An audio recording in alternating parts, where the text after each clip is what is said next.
Hello Scorpio, Sun, Moon, Rising, and Venus signs. Kamusta kayo?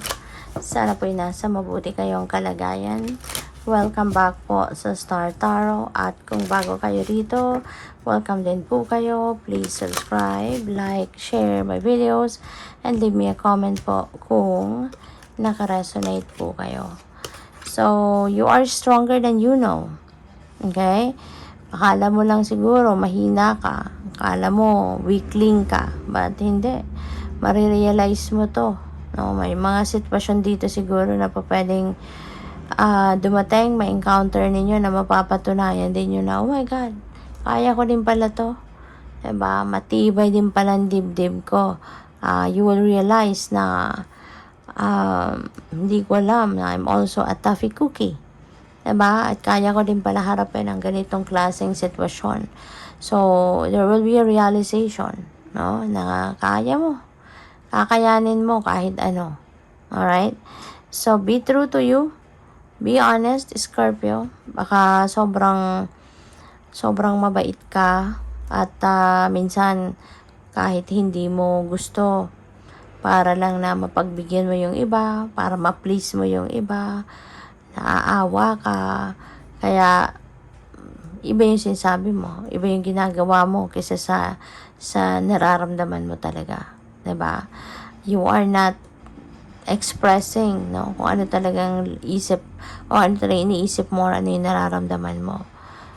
Kasi iniisip mo yung awa, iniisip mo yung kung ano yung mararamdaman ng iba, 'di ba? So, in a way, parang binibitray mo din ang sarili mo kasi hindi naman yan ang gusto mo eh. Pero, ginagawa mo para sa kanila, para sa ibang tao. So, ngayon, you're being invited here na to be true to you. Huwag mo namang i-compromise yung sarili mong kaligayahan, yung sarili mong kagustuhan, 'di ba? You also deserve to be happy. 'Di ba? Deserve mo din na maging masaya. Hindi, okay lang din naman na paminsan-minsan isipin mo din yung sarili mo. 'Di ba? Hindi puro ibang tao. Okay? So, yun. Retirement. Wow. So, ang iba sa inyo dito, baka nandito na sa puntong kayo ay magra-retire na sa inyong trabaho and you are just going to start to enjoy, no, your retirement days. Maybe ang iba sa inyo dito baka kaka-retire pa lang, you're still processing, you're still waiting siguro for your retirement money, no? Kaya maaaring hindi pa kayo nakakapagsimulang mag-enjoy talaga ng inyong pera kasi maaaring hinihintay nyo pa ang release nito, no, ng inyong retirement money. So, have fun and enjoy. Okay? Panahon na to para bumawi naman kayo sa sarili ninyo. Panahon na mag-chill naman kayo. Panahon na mag-enjoy naman kayo. Experience, 'di ba? Experience whatever it is, no, na gusto mo din namang experience sa ngayon. May for sure maraming bagay ang hindi mo nagawa nung kayo ay nagtatrabaho pa. May mga bagay na hindi ninyo na-experience, no? Na-i-enjoy kasi nagtatrabaho kayo. And, you know, pag nag-employo kasi kayo, hindi ba? Yung oras ninyo din, limitado. Yung oras ninyo parang hindi ninyo sarili, diba? Kaya may mga bagay na noon siguro gusto mong gawin na hindi ninyo nagawa. So, this time, you have all the time, diba? Para gawin yan. Kasi nga, diba? Wala na kayong commitment, no, sa trabaho. Sarili mo na oras mo, ikaw na ngayon yung sarili mong boss. Diba? Scorpio, kaya good luck sa'yo. So, by the way, maraming salamat for subscribing. And if you haven't subscribed yet, subscribe na kayo.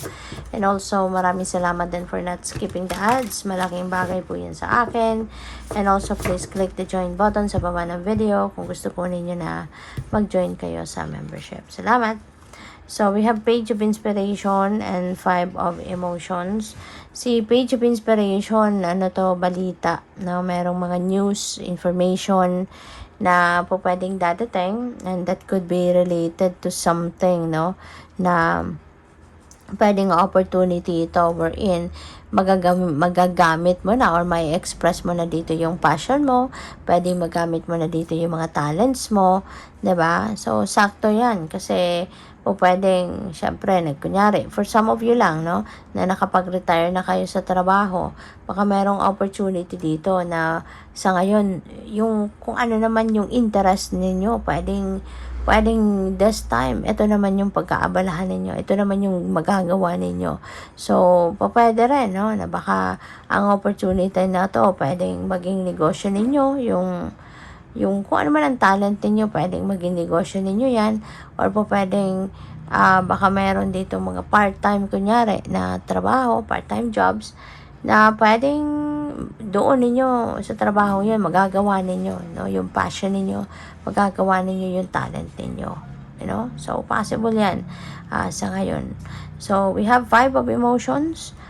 Meron kayong ano dito, no, merong sadness, merong regrets, meron kayong mga what if sa isip ninyo. What if ganito ang ginawa ko, what if ganito ang naging reaction ko, yung mga ganun ba, no?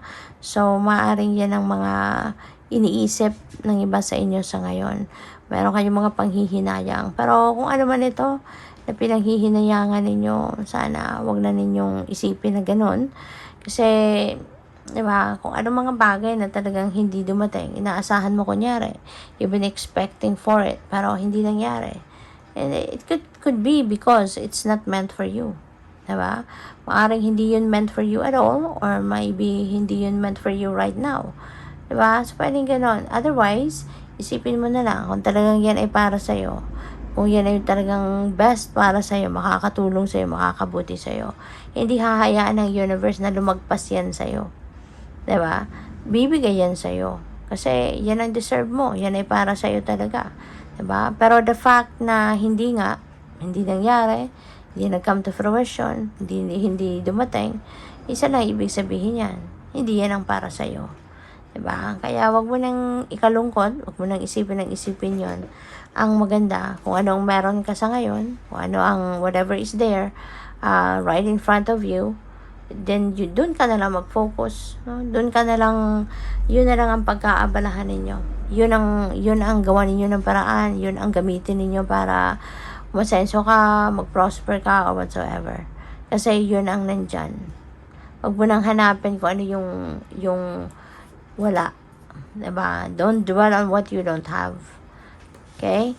Kasi maninega lang pakaramdam mo. Tsaka mga iniisip mo. So, what else? We have the lovers. Pwedeng, relationships. This is good in terms of relationships, no? Kasi lalo-lalo na for those of you na siguro wala pang love life, pwedeng sa ngayon magkaka-love life na kayo. Diba? Pwede rin, ang iba sa inyo dito, baka kayo ay pwedeng magpapakasal na, baka na-engage na kayo recently, so baka merong kasalan na magaganap dito for some of you. Okay? So, good luck. Thank you for watching. Love and light. Namaste.